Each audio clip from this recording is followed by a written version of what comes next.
Hi guys, are you craving some milky and spicy puff puff? Then let's make some.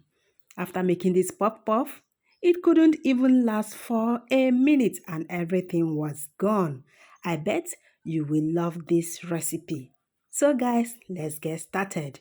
This is yeast. You will have to proof your yeast by adding a little sugar and warm water. Allow this to sit for 10 minutes. If it foams, it is active. Stir this properly and set aside. This is how you can proof your yeast. Always do this.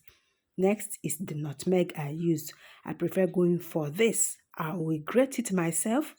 I will also sieve it to get the quantity I want instead of going for those store-bought ones. For this, the flavor is always stronger than those ones in bottles. I will simply sieve it to get a finer texture. This is about 1 teaspoon. Next is the flour I used. I used 250 grams of flour. This is about 2 cups of flour. Always remember to sieve your flour. No matter what you are using flour for, be it cooking or baking, always sieve. It will help to incorporate air. It will also help to get rid of dirt and tiny particles in your flour. When you do this, you will love the outcome. Look at it now. I added a pinch of salt. Next is the nutmeg. The nutmeg is going in now and I will stir properly so that everything will be well incorporated. If you used a little sugar to proof your yeast, at this point add the remaining sugar to this flour. Next is the yeast mixture. Make sure your yeast is well proofed before adding it here. If it didn't foam, that means it didn't proof. So you shouldn't use it in your recipe. I added a full cup of water. This water should be about 250 ml. Add the water and stir, stir, stir. Stir properly until this mixture is very smooth without any lumps. Make sure it is smooth. It doesn't have any lumps. Stir properly and you will get this outcome. Look at it now. It is very smooth. Look at the consistency. This should be your consistency if you want to make a very good puff puff. So I will simply stir properly and allow this to sit for 45 minutes to 1 hour. Next is habanero pepper. Remember we are making milky and spicy puff puff. I will simply pan this or you can simply roughly blend to get this. If you don't want yours to be spicy, you don't need this pepper.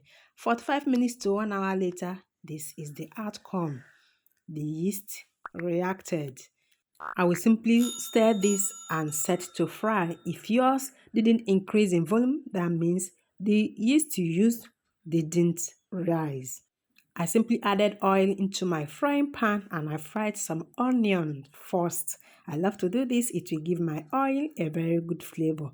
Other things you can add to your oil are ginger or garlic. When you do this, let me know if you love the outcome. So I'll be using my bare hands. You can use a spoon or anything that can scoop this batter. I will simply add it into this oil, just the quantity I want. If you are selling this, make sure they are all the same quantity. You can use something to measure it just the way you want according to the price you will be selling. Make sure you stir so that every part will be golden brown, just the way you love it. I love mine to be just light brown, although my kids love it to be dark brown. Whichever one you prefer, go for it, guys. If you don't want nutmeg in your puff puff, you can go for any flavor of your choice. Nutmeg is a rich source of antioxidants which help protect against the signs of aging, serious conditions like cancer, heart disease, and liver disease. It is now done. I will take it off the oil. Next is the pepper. Remember I said if you don't want a spicy puff puff, omit this pepper. You can also add onion if you wish. Simply add the pepper and stir so that everything will be well combined with the batter. Stir, stir, stir. If you are using onion, add it now as well. Pepper is good for your eyes. It is also good for your immune system. You will still have to fry just the normal way we did without pepper. Once you get the golden color you love, take it off the oil. Would you be making this recipe, guys? When you do, let me know if you love the outcome. This puff puff was milky, it was spicy. If you don't want your puff puff to be spicy, omit the pepper. You can also add onion if you want to. If you don't want to add nutmeg, you can use any flavor of your choice. When you make this recipe, guys, let me know if you love the outcome. You can step this down with a chilled zobo, a chilled soya bean milk, or just any drink of your choice. Guys, this was yummy. Thanks for watching. I will see you in my next one. Bye bye.